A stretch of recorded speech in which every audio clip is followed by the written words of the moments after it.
So,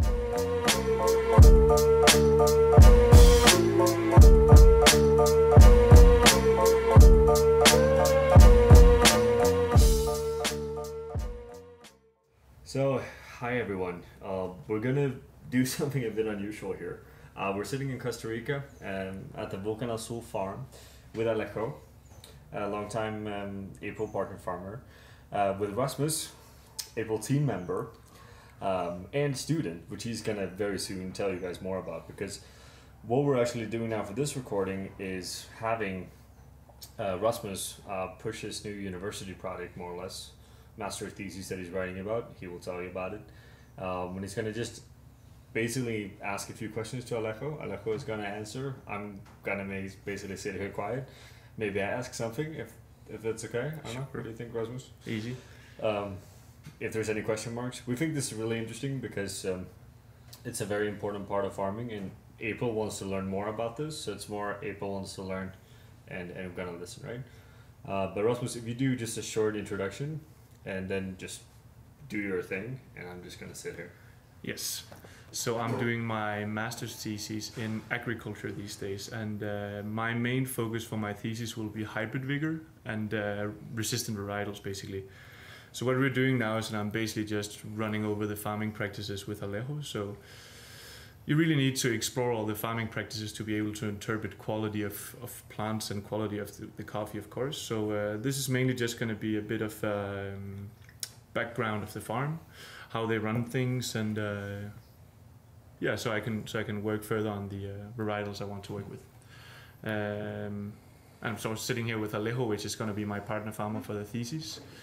I chose him basically because he's super good at what he's doing, always producing high quality, and then has a lot of different varietals that you can work with.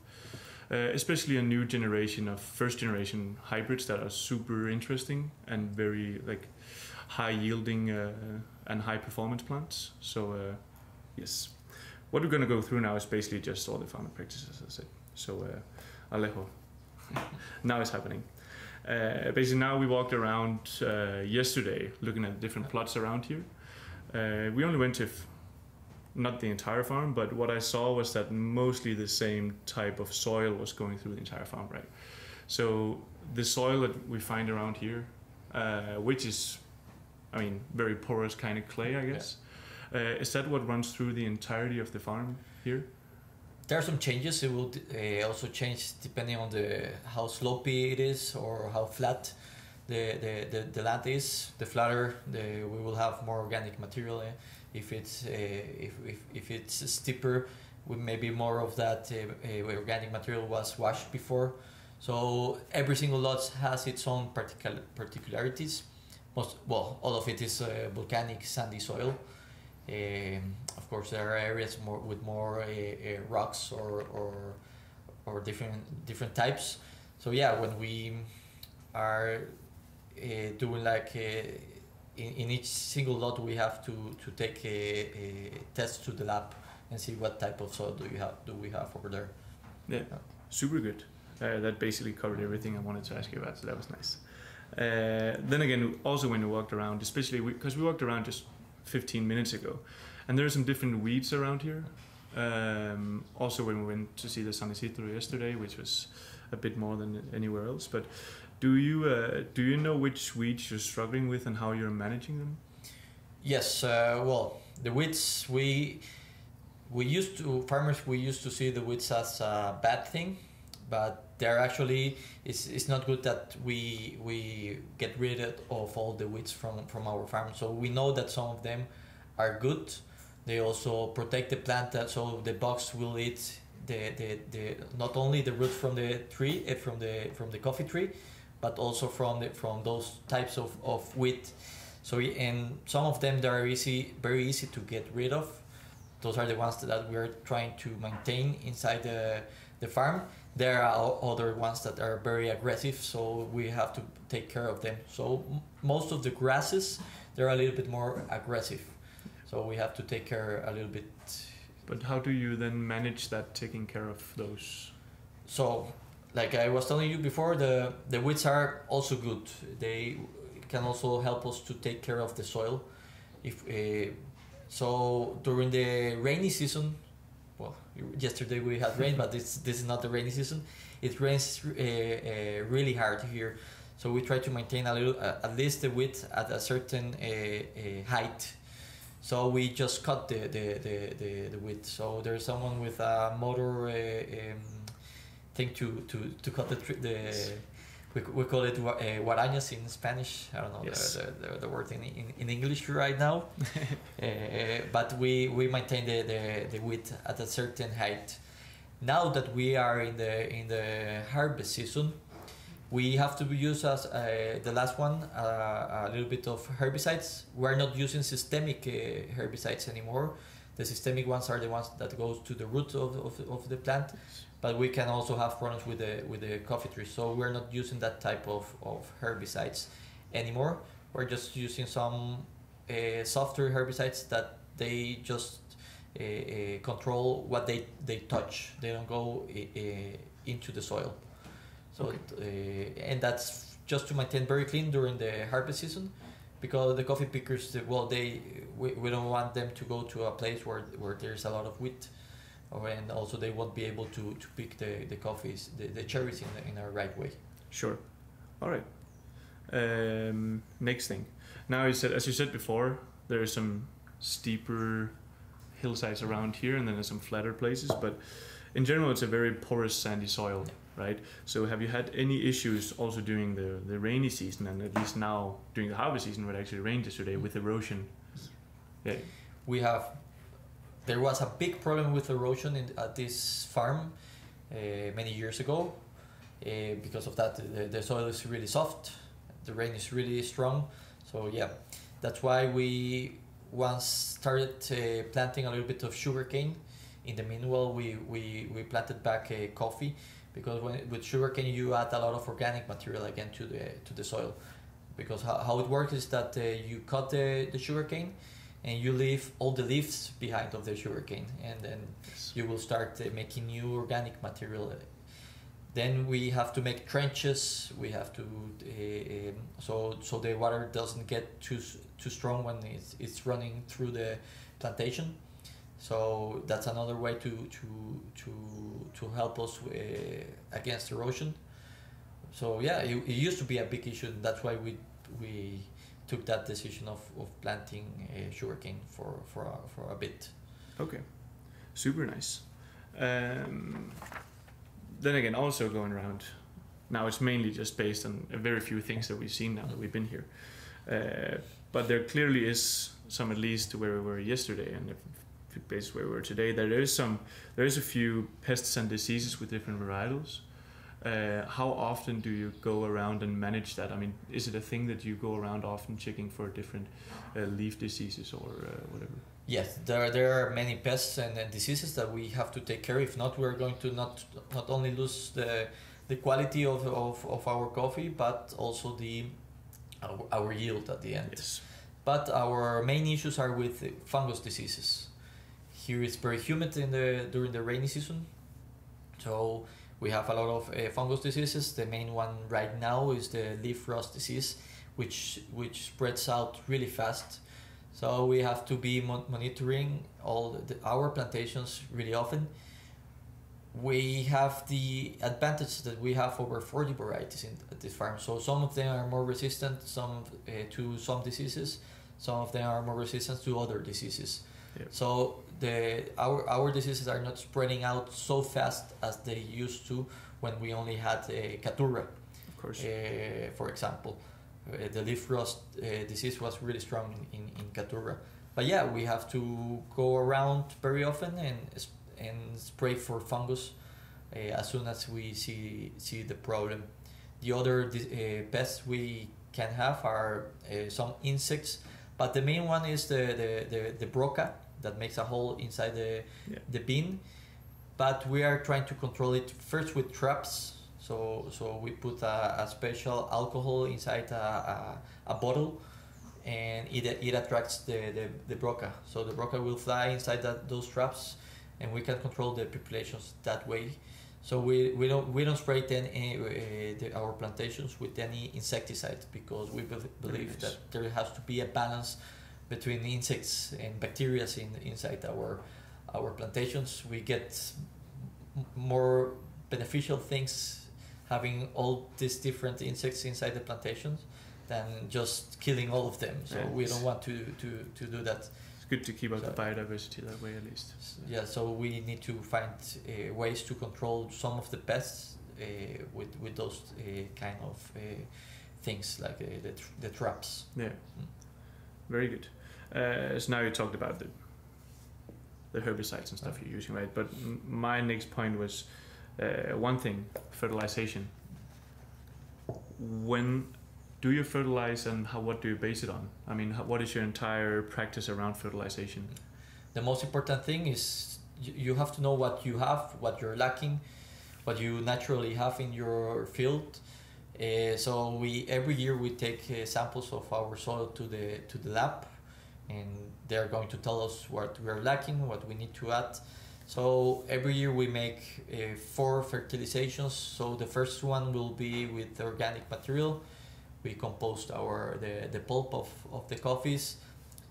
In this area there is a lot of sugarcane, so we also use a compost made of the sugarcane waste, and that's the first thing we add every year. Then we have to control the pH. This is a volcanic area, so we have very acidic soils.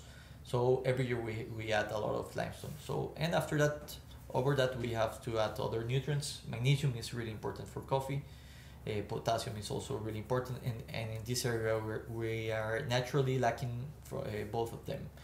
Okay. So, and we finish all our fertilization program with spraying some other nutrients. So some of the nutrients that the plant needs in a smaller scale, for example, magnesium, boron.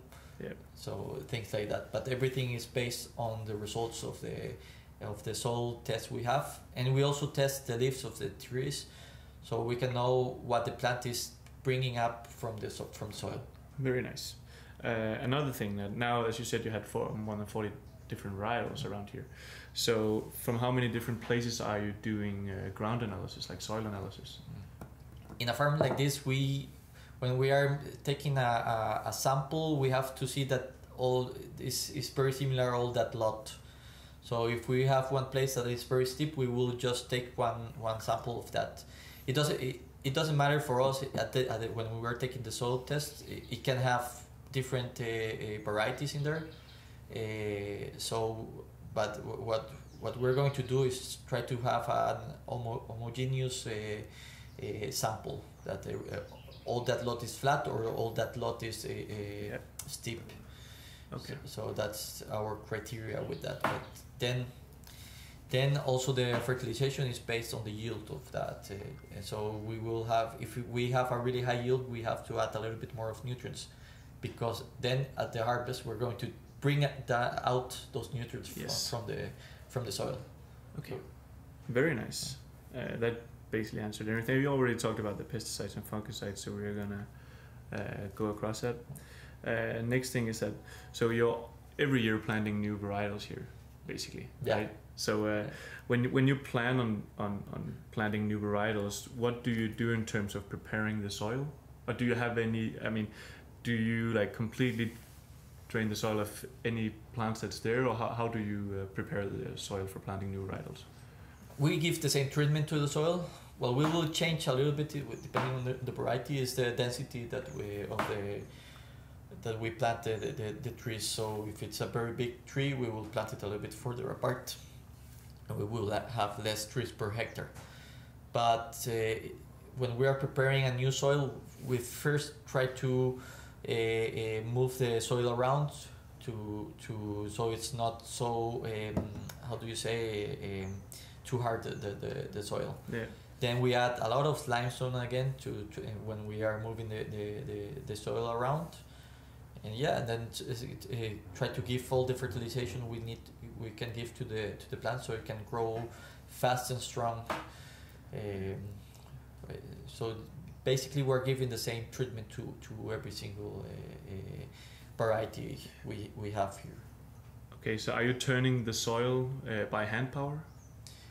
If it's flat, we're using tractors. Okay. So yeah. So it depends on the steepness of the.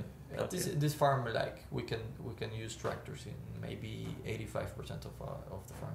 Okay, and if you can, you will do. Yeah, it won't be as good as with tractors. If we have to do it manually, we just move around the plant. Okay. So you do it because of the easiness of it. Yeah. Okay. A last thing. So what I'm very interested in here is all the, for example, the rust-resistant varietals you have around here, like H1 and that kind of stuff, right? Because they're developed to be resistant to some stuff. But do you see that the way they perform, are they really resistant or tolerant to these diseases, and do they yield higher as? Because that's the main thing about it, because it's a first-generation varietal, right? So it should yield higher, it should be more healthy, and it should be resistant to these diseases and that kind of stuff, as pitched by the ones making them. Yeah. In the beginning, right? But do you see there's a correlation between all of that and what's actually happening in the farm? Yeah, there are definitely. In this case, with the for example, with these Sarchimor hybrids, a big issue was the leaf rust disease. So they were all those experiments were focused to find a leaf rust disease variety. But there are also other diseases. So maybe they are resistant to this one, but they are susceptible to other ones. So they get other diseases. But in this case, we were looking for this type of resistance that makes them more sustainable, and they have higher yield. If you compare it to, for example, acacia, with acacia we can have 25. Well, here we measure with 46 kilo bags. So with acacia we can have 25 per hectare. Yeah. With Sarchimor we can have 80, 90. So it's a big difference with that. Yeah. One more thing I just came across now is that we saw yesterday a few plants up the hill that had some kind of root fungus, right? As we talked about. Yeah. How do you manage those? Where it's the roots that are the problem? We usually there is a method to add some fungicides to the roots. We call it drench. So it's we just with the liquid we add the fungicide straight to the where the trunk goes out of the soil, and so that fungicide will go to the roots of the coffee trees. We usually do that when the coffee trees are young, because when they develop and they are strong, when they develop those fungus diseases, they are not very strong in the adult coffee trees. Then there's another fungus disease called Llaga macana, that they basically will kill that tree, and if we don't stop them, if we have to take out that tree and add a lot of limestone to try to kill that fungus, and that's the way to treat that disease. But there are many different diseases that they require a different type of assistance. Okay. Yeah. Another thing now just came across in my mind, but do you ever go around, do you do any sort of pruning around here? Yes. Well, so yeah, when the trees go older, people won't be able to pick the cherries up there. They also the tree gets tired, so we prune. There are different methods to prune the coffee. Right now we're using that when the plantation is getting older. The first year we cut one line of one street of coffee trees. The other year another one, and the other year. So in 3 years we will renew all that plantation. The idea with that is not to lose all the yield. Is that every year we will have a yield from that plantation. Yeah, very nice. I think that was basically it for, because I mean that pretty much covers everything about what you're doing around here. every else thing can we go around and have a look at. But thank you very much. No, thank you. Covered everything I wanted to know at least. So that was very nice, very interesting. Oh, cool. Let's get a bit off road now then, right? Because I know I have some questions. Go for it. And that's kind of for both of you, in some degree, right? Because one of the things that me and Rasmus has talked a lot about this, the issue with these kind of research historically, or even in modern time, is that it's never taste based. Yeah. So almost all of it is based on production yields, consistency in yield, which is, to be fair, also relatable to taste. But I'm kind of again then curious, how does all of this actually, let's say you have a tree that has some issues or fungicides issues in the bottom, right? What does that mean from a taste perspective? Does that mean that what comes out of that tree that season is off? Or will it be as good as anything else, right? And can you salvage that tree, or do you pick it up?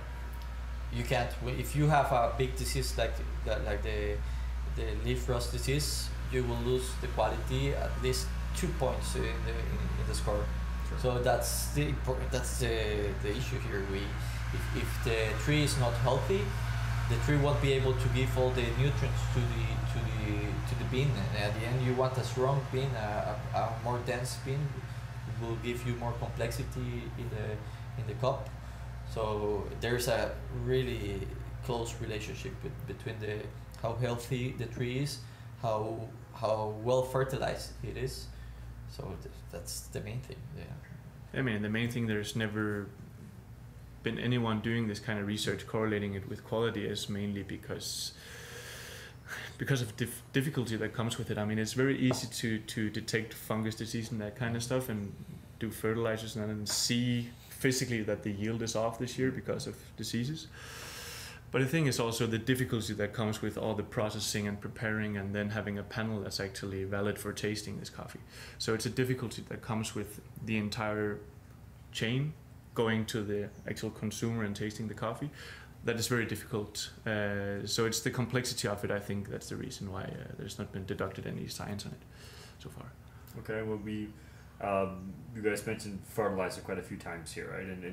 And we all know the correlation between healthy, nutritious tree versus tasty coffee, right?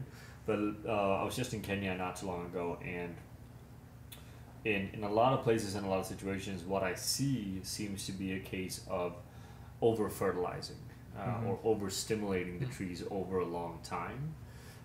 So I'm curious to know, how do you actually keep that in check? How do you make sure you're not giving the trees too much external nutrition? That's why he's doing a ground analysis every year, soil analysis every year. So that's always based on the soil? It's always based on that. We have a program where we put the soil analysis and then our estimate of the yield, and with that program tells us how many kilograms of each nutrient the tree needs. So it's all based in a chemical analysis that will tell us exactly what we need. Yeah. Well, what's, from an innovation perspective, is fertilizers getting better? Like if we let's say we look at fertilizers from your father's generation in farming versus what you're using today, is it a big difference, or are we talking about basically the same thing? The difference, well, for us it's always important the organic fertilizer. Yeah. For me, I think it's the most important because it's the one that remains in the soil for longer. So, but we are more exact. So we know exactly what we need to add. Before, all this area or the region will use exactly the same fertilizer. Now we make a special fertilizer for the farm. So yeah, we're not adding. When we use, all the farms around here use the same fertilizer. Maybe some of them they don't need so much nitrogen, for example. And but now if we make all these tests, lab tests, we will go to the fertilizer place and just bring the one we need for our farm. Okay. This is probably a stupid question, but I'm gonna ask it anyway. I think it's more directed towards Rasmus maybe. Is there different qualities? I mean, we're talking. Let's say we're talking about adding magnesium to the soil, right? Is there different magnesiums that are better than others, and different forms of it that are better than others in terms of application, or is it all just the same and it doesn't really matter? I mean, you would basically have to ask Alejo about that because I never really applied it on a farm myself, so I have not seen the. Fair enough. I mean, Alejo. So- is there different kinds of quality of the minerals you might add? Of course, but the difference, the minerals are the same, but it depends on the form that they come. The plant can take them easier. Yeah. So that's the idea too. And what's the most optimal solution for that?